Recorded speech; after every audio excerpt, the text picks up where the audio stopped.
O Supremo Tribunal Federal retomou a discussão sobre a descriminalização do porte de maconha para uso pessoal, com o voto do ministro Dias Toffoli. Em sua análise, o ministro votou para manter a lei que estabelece o porte de drogas para consumo próprio como crime, mas abriu uma nova interpretação. De acordo com Toffoli, a punição deve deixar de ser penal e passar a ter natureza administrativa, com a prestação de serviços comunitários. Hoje, o tráfico de drogas representa a maior incidência de presos no Brasil. Desses condenados, 27% foram enquadrados por porte de maconha. Isso sem contar que quase 40% de todos os encarcerados são presos provisórios, ou seja, ainda aguardam julgamento. Novamente prorrogada com o voto do ministro, a decisão sobre o porte de drogas está em pauta no STF desde 2015. O placar agora continua com apenas 5 votos favoráveis à descriminalização do porte de maconha. E a Corte ainda deve definir a quantidade de maconha que caracteriza o uso pessoal, que deve ficar entre 25 e 60 gramas. Terça-feira, 25 de junho de 2024.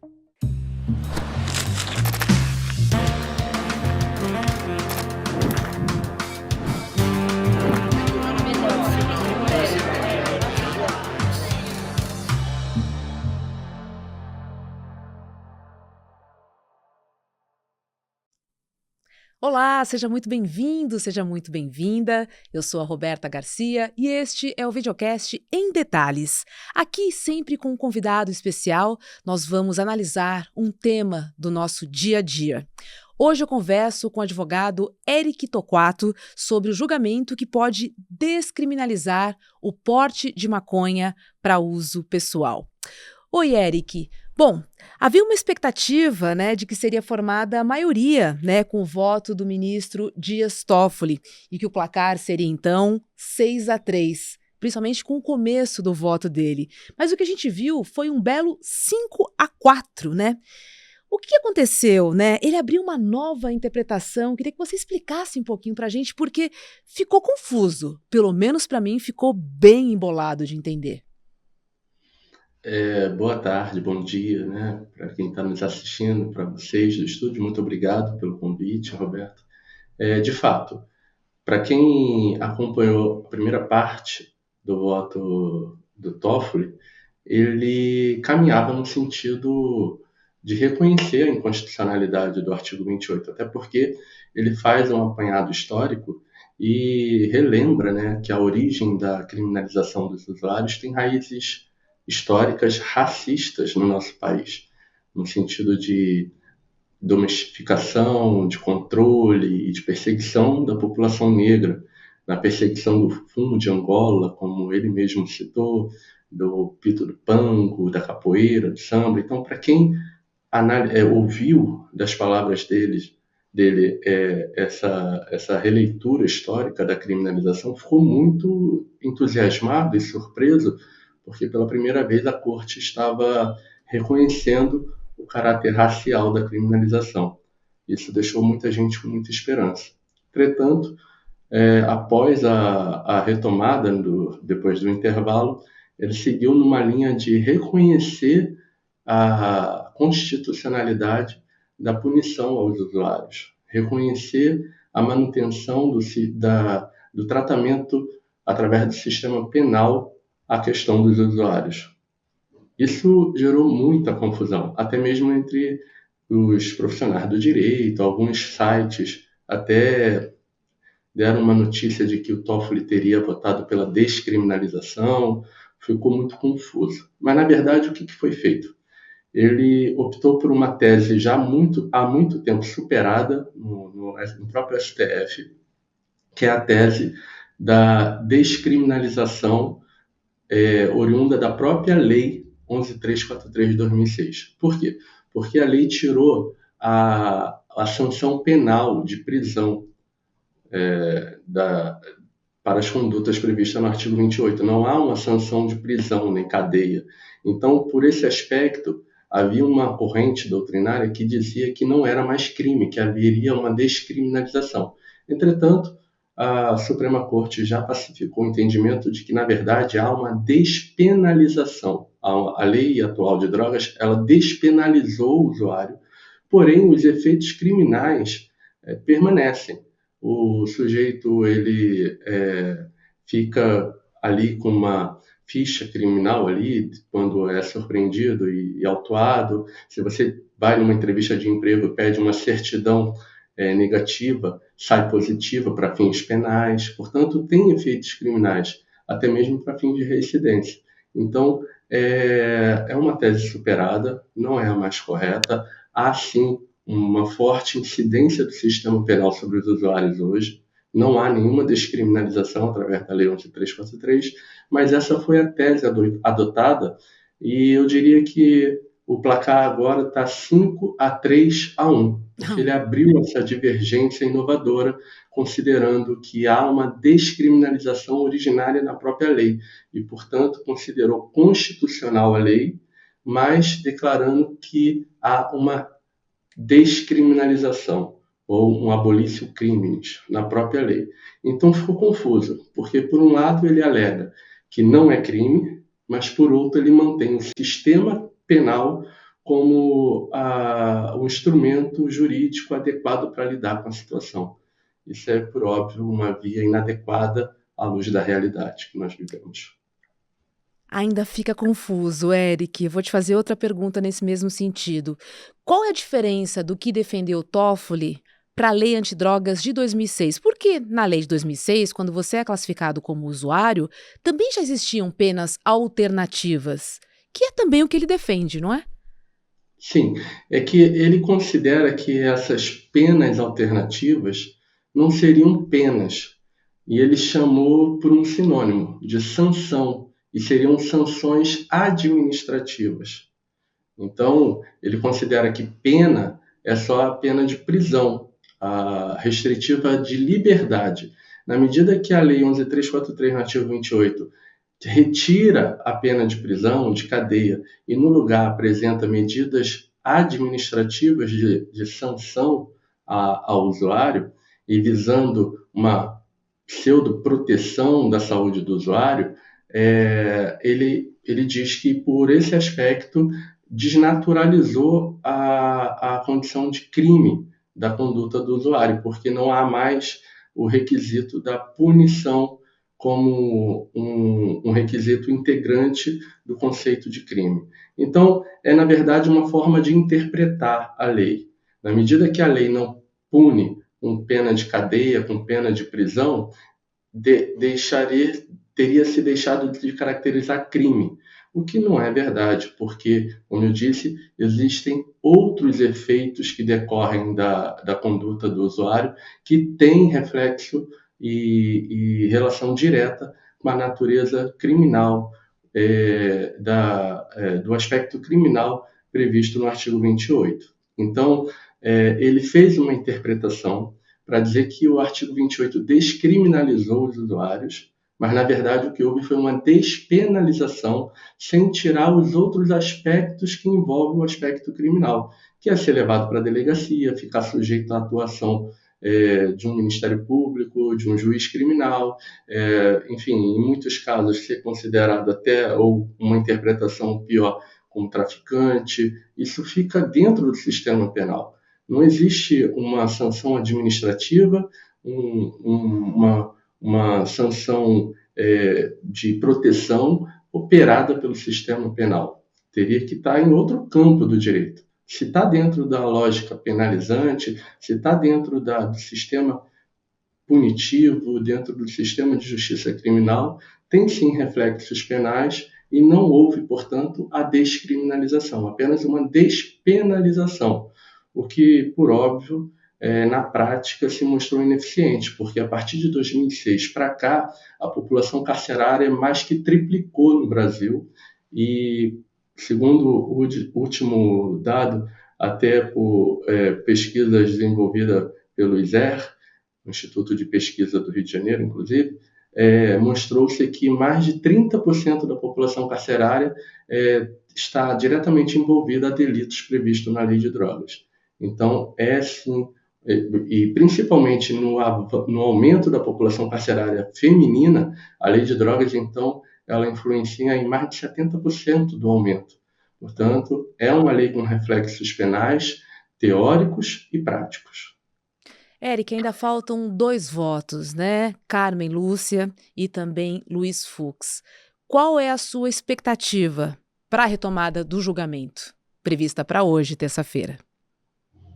Bom, a minha expectativa é que o julgamento se conclua. Eu acho que todo e qualquer cidadão que acompanha essa pauta lá desde 2015, quando o julgamento foi iniciado, espera ansioso por uma conclusão da Suprema Corte, seja ela qual for. Acredito que os meios jurídicos, caso não seja a solução mais adequada, serão buscados, mas é justo que o brasileiro espere uma resposta. Então, a minha expectativa é que haja, de fato, essa resposta. Eu tenho uma expectativa que aí é puro achismo, não tem nada que indique que esse será o rumo adotado, mas eu espero que o Fux vá numa linha mais, eu diria, com a divergência, talvez no meio termo entre o voto divergente do André Mendonça e do próprio Toffoli, mas uma linha mais conservadora, e que a Carmen Lúcia venha com um voto decisivo pelo reconhecimento da descriminalização, adotando talvez uma postura apaziguadora da corte, porque é sabido que há uma grande rixa de ego entre os poderes. Eu acho que eu poderia classificar assim, entre o legislativo e o judiciário, mas eu acredito que o voto da Carmen Lúcia vai no sentido de dar maior garantia aos usuários, maior segurança jurídica à sociedade, talvez reconhecendo um meio termo entre os parâmetros objetivos de diferenciação de usuário de traficante e talvez com uma recomendação ao Congresso Nacional que regulamente o tema. Supondo então por esse placar, né, a favor da descriminalização do porte de maconha para uso pessoal, como é que esse resultado impactaria o judiciário brasileiro, falando principalmente em instâncias inferiores, hein, Eric? Eu acredito que, primeiro, haveria a necessidade de modular os efeitos da decisão. Não vai ser de um dia para o outro. Na quarta-feira, por exemplo, a gente não vai ter uma grande mudança no nosso país. O STF ainda vai ter que publicar uma modulação dos efeitos, isso provavelmente levará um tempo, para justamente lidar com a realidade jurídica. Então, há muitos processos que estão parados, esperando uma definição. Então, a partir do momento que houver essa definição, esses processos serão impactados, seja para fins de reconhecimento do crime de tráfico ou para fins de reconhecimento do porte para consumo próprio. Acredito que haverá também um grande movimento de revisão criminal daqueles que estão cumprindo pena e que, por acaso, se enquadrarão na diferenciação estabelecida pelo Supremo de critério objetivo. Então, pessoas que estão respondendo por tráfico, por terem sido presas com determinada quantidade que se encaixa ali no critério de presunção de uso, poderão recorrer ao sistema judicial para rever essa condenação e, sobretudo, um pouco de segurança jurídica na medida que um critério objetivo terá sido traçado. Porque hoje o que acontece é, de fato, uma seletividade penal muito grande na figura sobre o usuário, que recai sobre o usuário. E essa seletividade penal ela está diretamente ligada a fatores estigmatizantes, criminalizantes, como a condição social, a cor da pele, o grau de escolaridade, o poder aquisitivo, o local em que o flagrante ocorreu. E isso não é direito penal, isso é racismo, isso é classismo, isso é qualquer coisa, menos direito. Portanto, eu acredito que estabelecer critérios objetivos não responde a todos os problemas sociais que nós vivemos na nossa sociedade, mas já dá um bom avanço no cenário atual. E é bom também lembrar que eu, por exemplo, sou um militante antigo da Marcha da Maconha, luto pela reforma da política de drogas, mas não desconheço o impacto negativo que a circulação de drogas nocivas ao homem causam na sociedade e nos indivíduos que apresentam um uso problemático. A questão é, a resposta que o Estado dá a esse problema social não está adequada. tratar um problema que, obviamente, é uma questão de saúde pública, dentro da lógica criminal, não resolve a situação. Então, não é verdade que quem luta por uma nova política de drogas quer liberar geral. Pelo contrário, acreditamos que liberado é como está. Hoje você vê crianças nas duas pontas, vendendo e comprando. É inadmissível que crianças tenham acesso a substâncias nocivas e perigosas.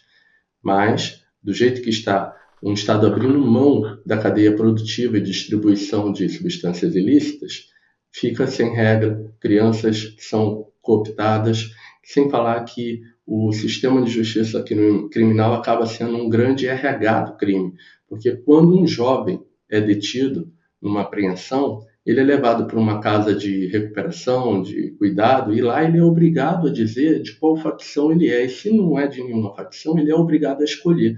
Portanto, é a primeira inserção no mundo do crime. Aquele jovem que está sendo retirado da rua, que em tese deveria ser cuidado, já é inserido numa lógica de facção, já se torna um faccionado. Assim é com o réu primário que vai parar numa cadeia, num presídio. Uma pessoa que é pega vendendo para amigos na faculdade, que não tem nenhuma vinculação com o tráfico organizado, ao ser preso e responder uma pena de prisão em regime fechado, ele obrigatoriamente precisa optar por uma facção, para ter segurança, para ter proteção, para ter um lugar melhor para dormir, para não apanhar. E ao optar por uma facção, ele já se torna um faccionado e sai de lá integrando uma organização criminosa. Portanto, a solução que está sendo dada para o problema social, que é de saúde, está gerando um problema social ainda pior de segurança, sem falar do efeito colateral da repressão armada e violenta, sobretudo nas áreas mais periféricas. Então, por todos os ângulos que se olhem, a política está equivocada, é necessário discutir com razão e equilíbrio, ponderar todos os interesses para chegar a uma solução mais democrática.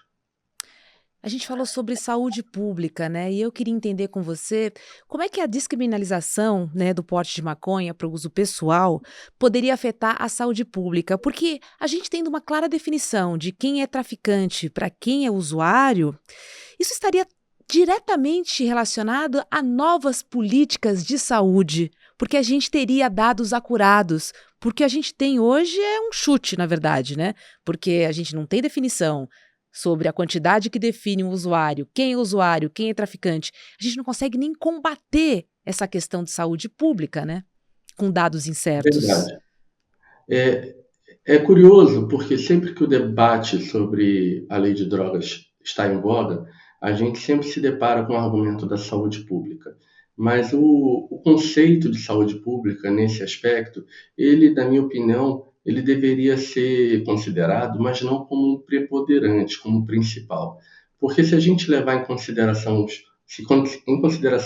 os números da saúde pública no país, a gente vai ver que não é a droga ilícita que está sobrecarregando o sistema público de saúde. Muito pelo contrário.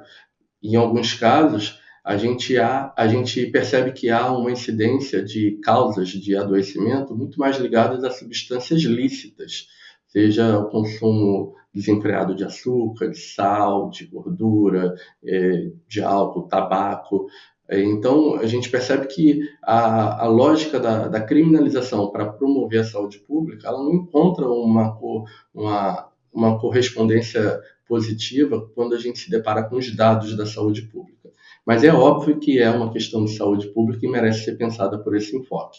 Mas eu acredito que, na medida que há uma política de controle e regulamentação da oferta, demanda e acesso a substâncias perigosas, a gente consegue se aproximar daquele usuário que apresenta um uso problemático. É bom lembrar também que o estigma sobre o usuário ele é muito injusto, porque você tolera o teu filho adolescente chegar em casa bêbado, de uma noitada com os amigos, mesmo que ele seja adolescente, e aí em muitos casos é visto, isso é coisa de adolescente.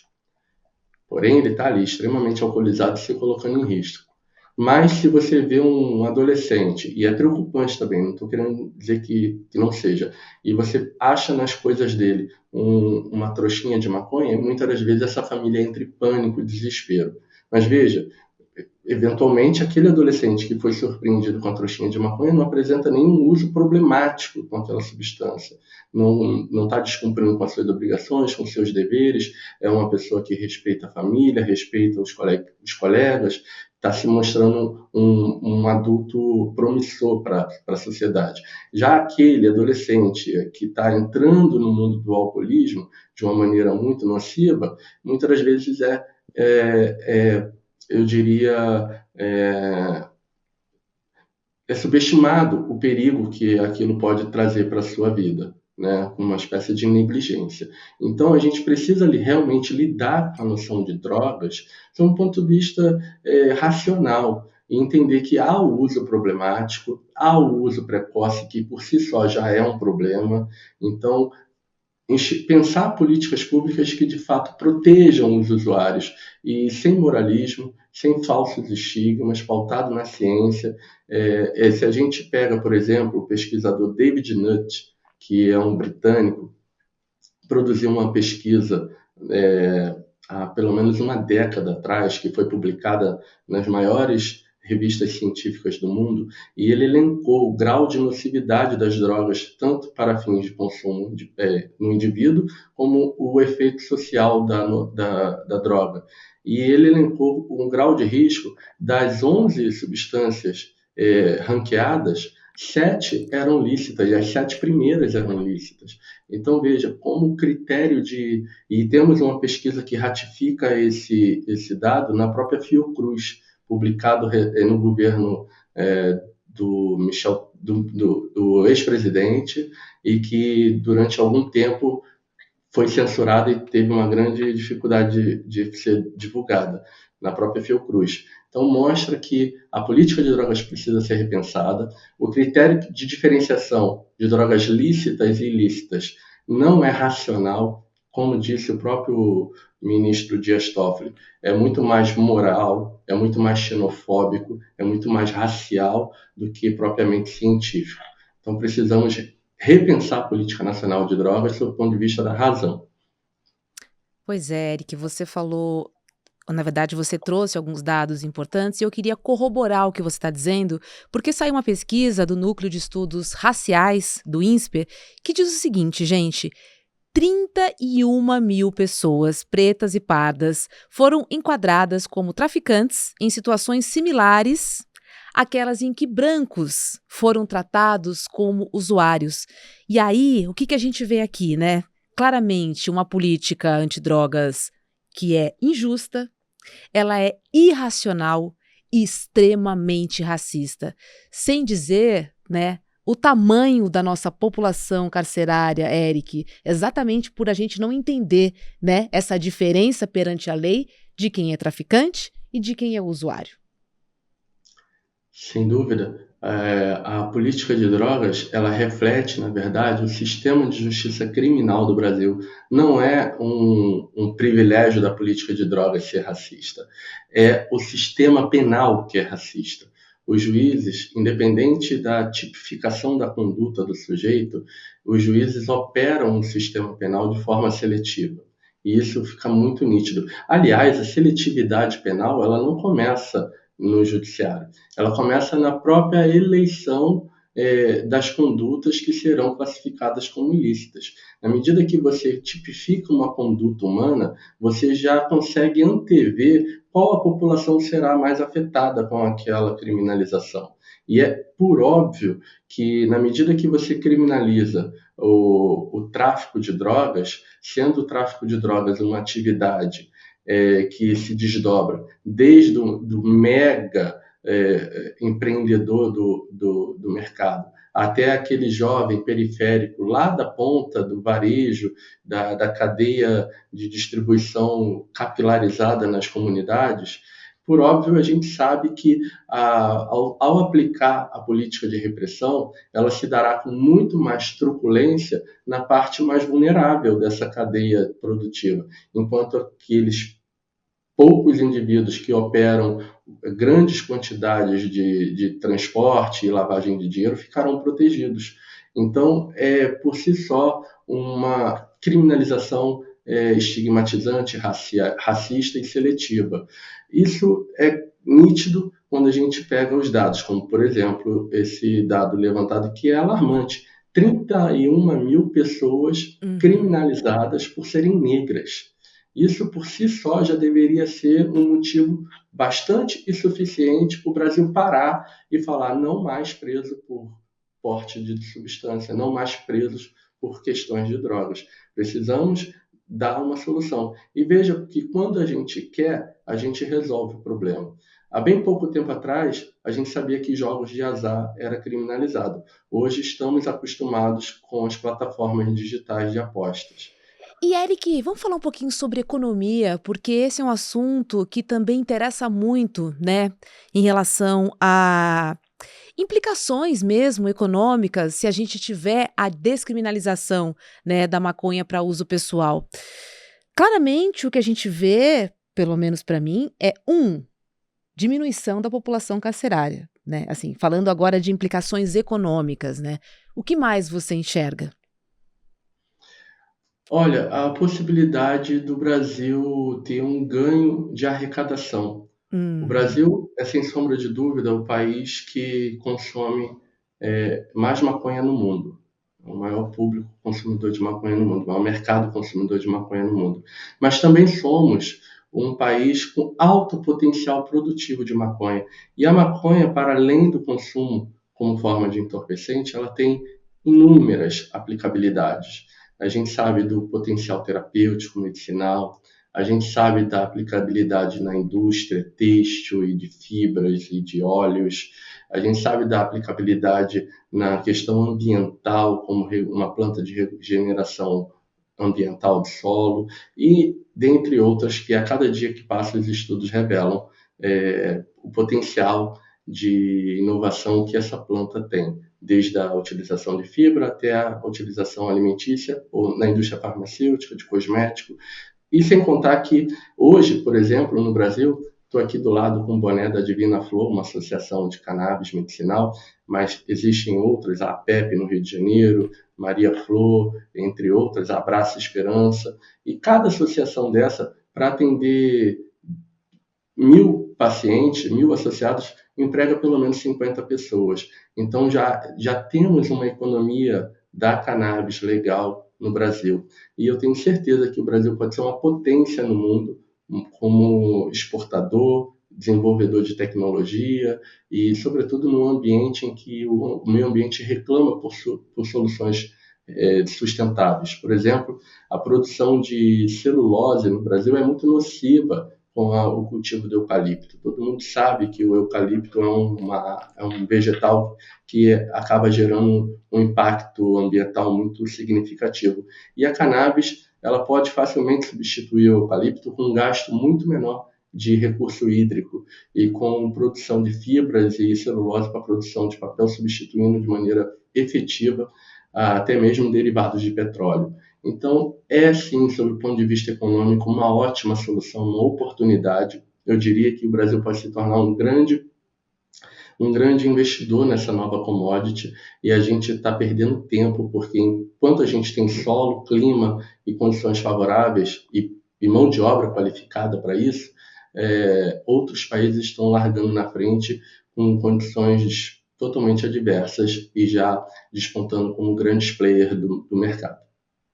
Tá certo, Eric Torquato, muito obrigada por sua participação aqui no Em Detalhes. Estamos aí ansiosos, né, para o final do julgamento, que começou em 2015. E tomara, né, que encerre aí o mais breve possível, que termine, se possível, ainda nesta terça-feira, no dia de hoje. Eu agradeço a oportunidade, conto com essa previsão de que haja esse encerramento e estou na torcida para que o Brasil supere pelo menos essa fase dessa nossa história tão amarga que é a política nacional de drogas. É isso. E vamos deixar muito claro, né? Ainda não estamos falando sobre a legalização. Obrigada. Bom dia a você. Obrigado. Olha, vem mais um webinário do ICL e esse tá imperdível. O título é Apocalipse Tecnológico, as estratégias de manipulação que viciaram o mundo e enriqueceram empresas de tecnologia. Aula gratuita vai ser com Adam Alter, o maior especialista do mundo na relação humana e tecnologia.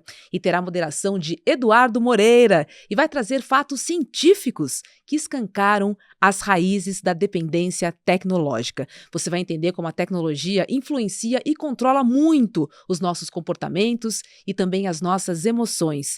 Vai descobrir também como usar a tecnologia para criar laços mais profundos com as pessoas. O evento é online, gratuito e acontece no dia 7 de julho, que é um domingão, às 8 horas da noite. O endereço para garantir a sua vaga é emdetalhesicl.com.br. Vai lá, corre! O videocast Em Detalhes fica por aqui. Para você que nos acompanha pelo YouTube, agora é hora de ICL Mercado e Investimentos com Débora Maganha e André Campedelli. A gente se vê aqui no Em Detalhes ou então no ICL Notícias, primeira e segunda edição. Até lá!